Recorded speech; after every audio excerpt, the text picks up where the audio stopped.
Magandang umaga po mga ka-farmers at mga banana grower.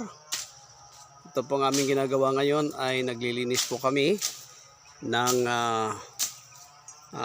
sagingan. Ito po ay lakatan, kaya lang na-abandon ito, napabayaan. Kaya ito na yung naging itsura. So gawin po namin itong model farm. Tingnan nyo ngayon kung gaano ka pangit, ano. Ito po ay gagamitan natin ng Redrex Agri EM1 at subaybayan po ninyo. Mga marehab natin ito, mga isang buwan, maganda na ito. Yan.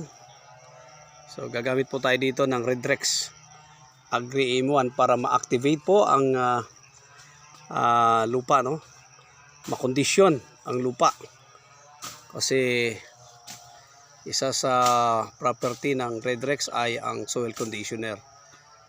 Yan. And magpaparami siya ng ugat. So ito pararami natin kasi wala pong ugat. Nakita ko kanina medyo ano po yung tanim mo, kaya payat na payat. Yan.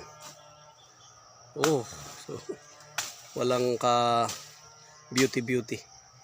So abangan nyo po sa aming next video.